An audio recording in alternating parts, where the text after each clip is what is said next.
श्री शिवाय नमस्तुभ्यम। हर हर महादेव। आइए शुरू करते हैं सावन मास माध्यम का 12वां अध्याय। ईश्वर ने सनत कुमार से कहा, हे बित्रिजा, अब सावन महीने के शुक्ल पक्ष की तृतीया तिथि के शुभ स्वर्ण गौरी व्रत को कहूँगा। उस दिन सुबह स्नान नित्य कर संकल्प करे, 16 उपचार से पार्वती शंकर का अर्चन करे, प्रार्थना करे, हे देव, हे जगतपते, हे सूर्यस्तंभ, मेरे द्वारा की हुई पूजा को आप स्वीकार करें। महादेवी भवानी के व्रतपूर्ति के 16 वायन दंपतियों को दे। मैं भवानी के प्रीत्यर्थ तथा व्रत पूर्ति के निमित्त उत्तम ब्राह्मणों को वायन देता हूँ। चावल पिसान से निर्मित 16 पकवान बांस के 16 टोकरी में रख वस्त्रों से युक्त कर सपनिक 16 ब्राह्मणों को बुलाकर कहे, मैं व्रत संपूर्णता फल प्रार्थ्यर्थ के लिए देता हूँ। अलंकार आदि से संपन्न पतिव्रत धर्म युक्त शोभन सुवासिनी इसे स्वीकार करे। यो अर्चन की समाप्ति पर कथा सवन पर व्यास का अर्चन कर सनत कुमार ने शिव से कहा, हे प्रभु, किसने इस व्रत को किया? इसका क्या महत्व है? उद्यापन इसका कैसे होगा? आप इस पर मुझसे कहें। ईश्वर ने कहा, हे सनत कुमार, पूर्व समय में सरस्वती नदी के किनारे सुविला नामक प्रसिद्ध महानगरी थी। उसमें कुंवर के तुल्य चंद्रप्रभ नाम वाला राजा था। उसके रूप लावण्य से युक्त, सौंदर्य मुस्कान युक्त, मनोहर कमल सदृश नेत्र वाली महादेवी और दूसरी विशाला नाम वाली 2 रानियां थीं। इनमें से राजा चंद्रप्रभ को ज्येष्ठ महादेवी अधिक प्रिय थी। एक रोज राजा शिकार की कामना से वन में गया। वहाँ सिंह, शार्दूल, वारा, अरना, भैंसा, हाथी का शिकार कर प्यास से दुखी हो राजा उस बड़े वन में घूमने लगा।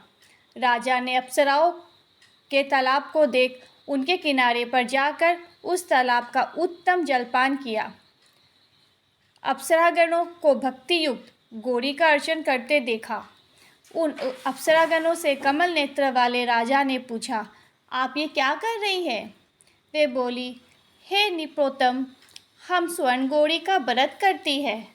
राजा ने कहा, हे देवियों, इसकी विधि तथा इसका फल भी आप विस्तार युक्त मुझसे कहे। उन स्त्रियों ने कहा, हे राजन, सावन शुक्ल तीज के रोज स्वर्ण गौरी नाम का ये व्रत किया जाता है। इसमें परम प्रसन्नता तथा भक्ति द्वारा पार्वती और शंकर का पूजन किया जाता है। 16 तार का डोरा अपने दाहिने हाथ में पुरुष व बाएं हाथ में स्त्रियां बांधती है। ये सुन चंद्रप्रभ राजा ने भी व्रत कार्य को संपन्न कर सविधि 16 तार के डोरों को अपनी दाहिने भुजा में बांधकर व्रत को स्वीकार किया। राजा ने कहा, हे देवेशी, मैं इस डोरे को व्रत के लिए बांधता हूँ, मेरे पर आप कृपा करें। इस तरह देवी का व्रत कर राजा अपने घर आ गया। भुजा में डोरे को देख अति क्रोधित हो बड़ी रानी ने पूछा और उस डोरे को भुजा से तोड़ बाहर पेड़ पर फेंक दिया। राजा ने रानी से कहा, ए प्रिय, ऐसा ना कर। यो मना करने पर भी रानी नहीं मानी। वह सूखा पेड़ उस डोरे के स्पर्श से हरे पत्तों में संपन्न हो गया। इस बात को छोटी रानी ने देख आश्चर्ययुक्त हो उस पेड़ के टूटे डोरे को अपनी बाईं भुजा में बांधा। उस रोज से, उस महीने के मात्र से वह छोटी रानी राजा को सर्वाधिक प्रिय हो गई। इधर ज्येष्ठ रानी व्रत का अपमान करने मात्र से राजा द्वारा प्रयत तथा दुखी हो वन में चली गई। वहाँ महादेवी का चित्त से ध्यान कर पवित्र मुनियों के स्थान पर कहीं कहीं निवास किया।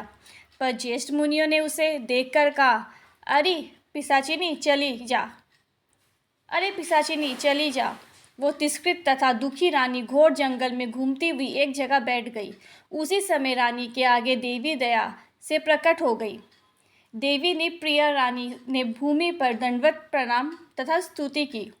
हे देवी, आपकी जय हो, आपको नमस्कार है। हे भक्त वर प्रदे, आपकी जय हो। हे शंकर वामांगे, आपकी जय हो। यूँ भक्ति द्वारा देवी के वर प्रभाव से गौरी अर्चन तथा व्रत किया। व्रत के प्रभाव से राजा उस बड़ी रानी को अपने घर ले आया। देवी के वर प्रसाद से उसने सब इच्छाओं को प्राप्त कर लिया।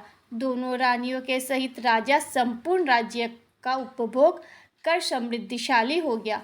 अंत में दोनों पत्नियां सहित राजा शिवलोक चला गया। सावन मास माध्यम का 12वां अध्याय समाप्त हुआ। आपको सुनकर 12वां अध्याय कैसा लगा कमेंट बॉक्स के ज़रिए ज़रूर बताएं। और अन्य जितने भी अध्याय हैं सारे अध्याय देखने के लिए आप प्लेलिस्ट में क्लिक करके चेक करें। आप सारे अध्याय वहाँ जाकर देख सकते हैं। मैंने लिंक डिस्क्रिप्शन में भी दे दिया है और कमेंट बॉक्स में भी दे दिया है। आप फिर मिलती हूँ नए वीडियो के साथ। तब तक के लिए श्री शिवाय नमस्तुभ्यम। हर हर महादेव।